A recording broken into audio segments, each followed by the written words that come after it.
Morning friends, कैसे हैं आप लोग। शॉर्ट टर्म ट्रेडिंग आइडियाज़ में आप लोगों का स्वागत है। मैं हूं विजय शंकर सिंह और मैं नियमित रूप से शेयर बाजार पर वीडियो लेकर के आता रहता हूं। जिस किसी को भी शेयर बाजार पर वीडियो चाहिए, जानकारी चाहिए, ट्रेडिंग आइडिया चाहिए, वह हमारे चैनल को सब्सक्राइब कर सकता है।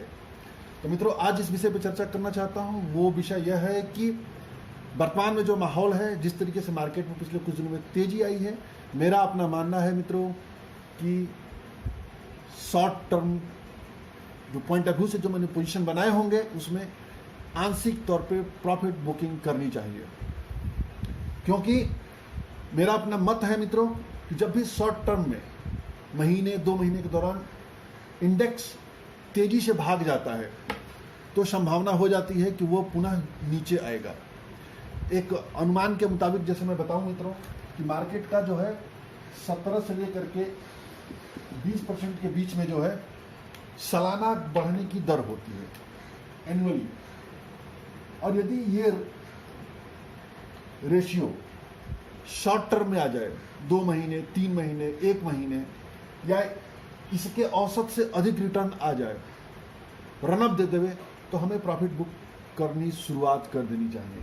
तो मैं बात करूं मित्रों 24 सितंबर को यानी कि 24/9 को जो निफ्टी था वो 10,800 पे चला गया था और इस समय निफ्टी 11,900 के आसपास चला गया है।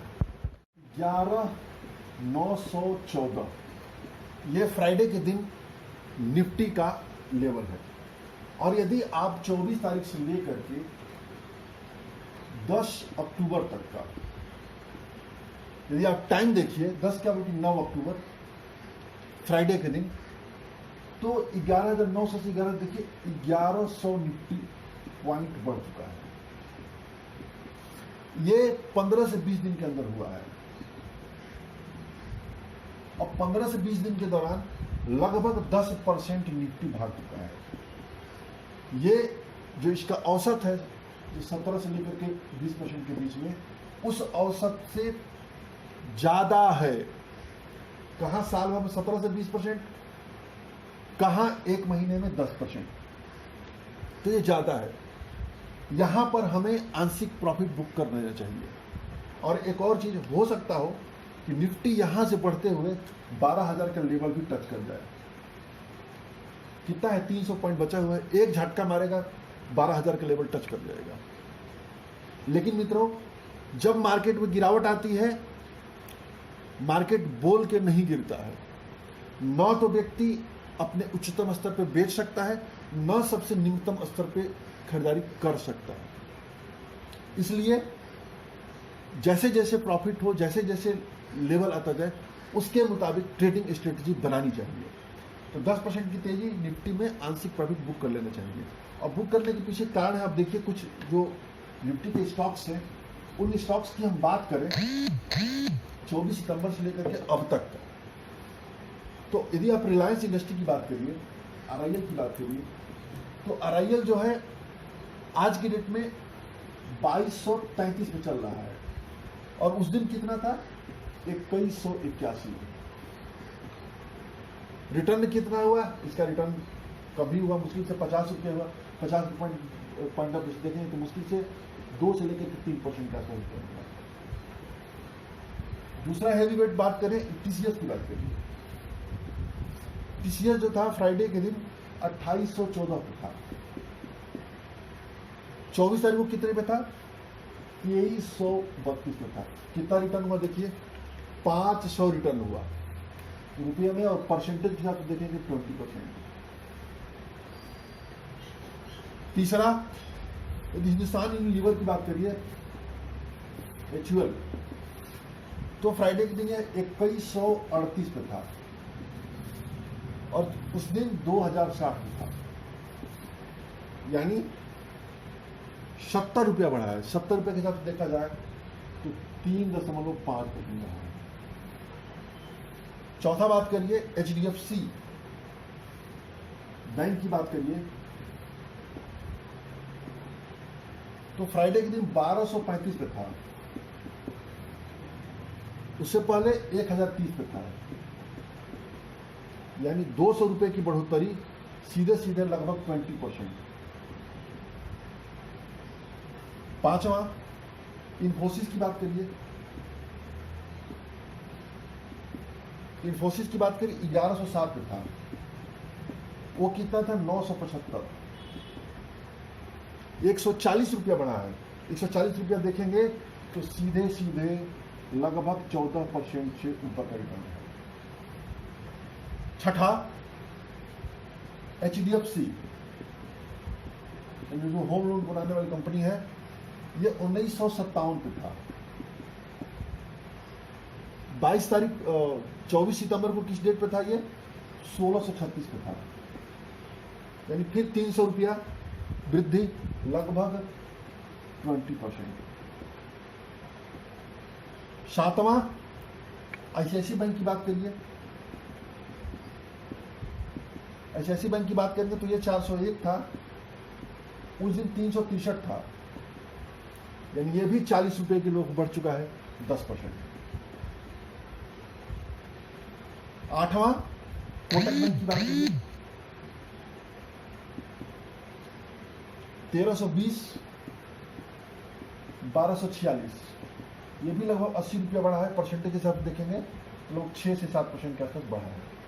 तो जितने भी, अब आप देखिए किसमें, इसमें प्रॉफिट बुक बनता है, इसमें भी प्रॉफिट बुक बनता है, इसमें भी प्रॉफिट बुक, इसमें भी प्रॉफिट बुक, ये भी प्रॉफिट बुक, इसको भी प्रॉफिट बुक। और भी जितने भी निफ्टी के अन्य कंपनियों में जाएंगे, जैसे भारती को देखेंगे तो भारती एज इट इज है। HCL को देखेंगे 788 था, 856 आ गया है। जितने भी शेयर्स होते हैं सभी शेयर्स इस तरह की रिटर्न दे रहे हैं। तो जो स्विंग ट्रेडिंग का जो सबसे सुरक्षित तरीका है, मेरा अपना मानना है मित्रों कि हमें निफ्टी के लेवल को देखते रहना चाहिए और निफ्टी के लेवल के आधार पर जो टॉप की कंपनियां हैं, हमें सिर्फ उस पर खरीदारी और बिकवाली करनी चाहिए। हमें बार बार मौके देगा ये शेयर, साल भर में 3 से 4 से अधिक बार, 5 बार हो सकता है कि मौका दे देगा। और जब जब मौका देगा, ये जो शेयर्स होंगे आपको 10% से ऊपर के गैप देंगे। तो आप सोचिए यदि साल में 3 बार भी 10% से अधिक का गैप निकाल लेते हैं तो वो 30% से ऊपर का CAGR होगा। आप मार्केट को हर हाल में बीट करेंगे। तो निफ्टी को वॉच करना है और निफ्टी को वॉच करने के बाद हमें स्टॉक में ट्रेडिंग स्ट्रेटजी बनानी है। ट्रेडिंग स्टॉक के लेवल पे बहुत ज्यादा ध्यान नहीं देना है, ध्यान हमको निफ्टी के लेवल पर देना है। निफ्टी के लेवल पर रहेंगे, एक है ना कि एक साधे सब सधे, सिर्फ हम निफ्टी को साधने की कोशिश करेंगे, निफ्टी को ट्रैक करने की कोशिश करेंगे तो सारे मार्केट को हम ट्रैक कर लेंगे। और उसको जब निफ्टी में बढ़त हो शॉर्ट टर्म में तब खरीदारी करिए, शॉर्ट टर्म में जब गिरावट आए तब खरीदारी करिए। तो ये जो ट्रेडिंग स्ट्रेटजी है, आप बार बार इसको रोटेट करते रहेंगे तो आपको फायदा अच्छा होगा। इसके संबंध में मैंने पिछली बार एक वीडियो बनाया था कि निफ्टी के बीटा पॉइंट और ट्रेडिंग स्ट्रेटजी, कि जो निफ्टी के स्टॉक्स हैं उनकी बीटा पॉइंट क्या है और उसकी ट्रेडिंग स्ट्रेटजी। तो बीटा पॉइंट से और निफ्टी का एक सांख्यिकी, यदि आपने स्टैटिस्टिक्स पढ़े होगा, इकोनॉमिक्स पढ़े होंगे, तो एक इकोनॉमिक्स में चलता है, चैप्टर होता है कोरिलेशन।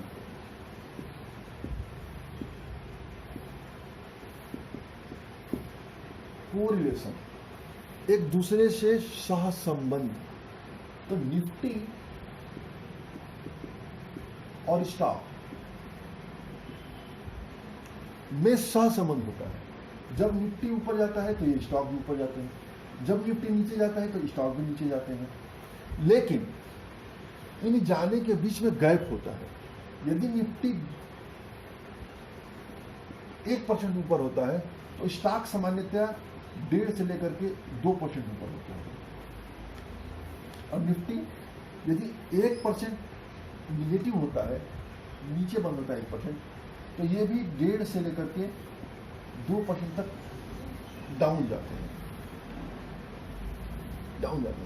सारे स्टॉक नहीं जाते हैं, लेकिन ज्यादातर स्टॉक जाते हैं। 10 में से आप पाएंगे 8 स्टॉक जाते हैं। जैसे जो मैंने सूची बनाई थी उसमें 9 स्टॉक की सूची बनाई थी। 9 स्टॉक्स में सिर्फ रिलायंस इंडस्ट्री, भारती और हाँ भारती को छोड़ दिया जाए तो सभी ने इसी तरह के रिटर्न दिए हुए हैं। आगे जब भी आप वॉच करेंगे, जब भी आप देखेंगे, सब में ऐसे ही आता है। जैसे अब एक और मैं पसंदीदा स्टॉक्स की मैं सूची बनाऊं, अब आप देखिए जैसे कि जुबिलेंट फूड को उठाइए, मेरा पसंदीदा शेयर है, मेरे पोर्टफोलियो स्टॉक्स है, मैं इसको बहुत बुलिश रहता हूँ। यदि आप देखेंगे तो ये 2261 है और उस दिन कितना था, ये 24 सितंबर को है, 24/9 को। अभी कितना है, 2298, मात्र 1.5% रिटर्न दिया है। और देखिए अब माइंड टी, एक और मेरा पसंदीदा स्टॉक है माइंड टी, आईटी सेक्टर का। इसको यदि आप देखिए तो 1248 था और आगे जाके 1517 हुआ। कितना रिटर्न हुआ, 20%, मोर देन 20% रिटर्न हुआ। और यदि बात करिए, एक और मेरा पसंदीदा स्टॉक है टाइटन। टाइटन की बात करिए तो 1096 और भाव कितना चल रहा है, 1261।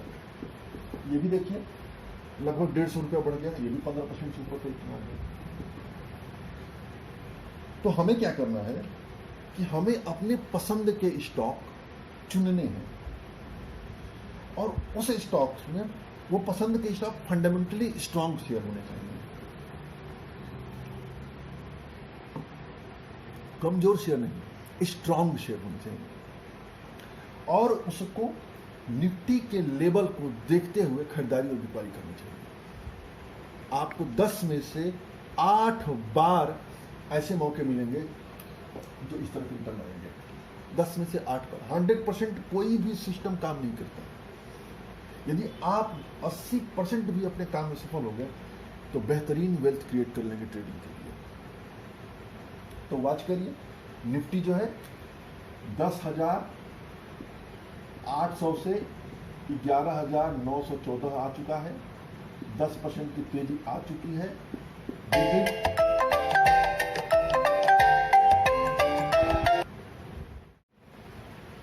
10% की तेजी आ चुकी है। ये शॉर्ट टर्म में है 10% की तेजी।